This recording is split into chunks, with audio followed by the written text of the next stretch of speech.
ordinaryong Filipinang tulad ko, nakabili na rin po ng 2 brand new home dito sa Amerika at kumikita na rin ng $20,000 to $40,000 a month nang dahil po yan sa isang negosyong sinilihan ko 5 years ago. Isang negosyong kalat na po sa social media na akala ng lahat ay scam. Don't worry, I used to be in your shoes.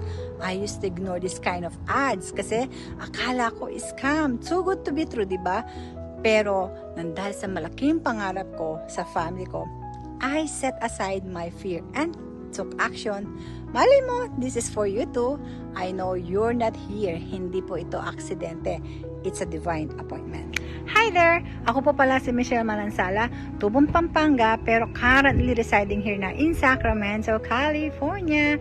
If you're watching this, you probably have a desire. The same desire as mine na mabigyan ng magandang kinabukasan ang iyong family, makapag-retire ng mas maaga, or makapag-quit sa multiple jobs mo.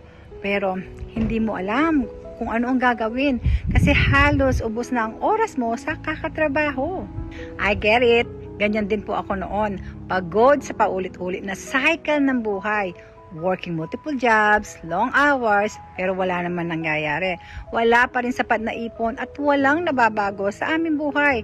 Puro pambayad lang ng mga bills, di ba? Hindi nga po namin natutupad yung mga pangarap namin eh.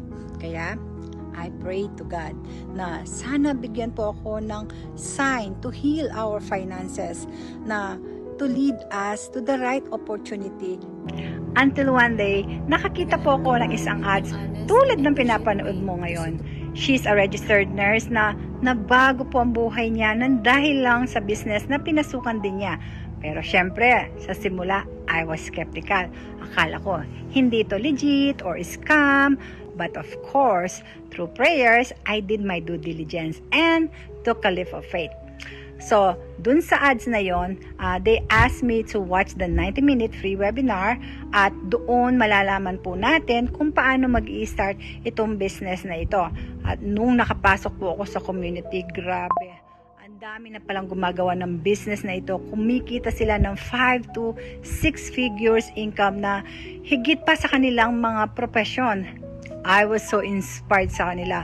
But of course, still have a doubt to myself na baka hindi ko kaya kasi I'm not a tech-savvy person.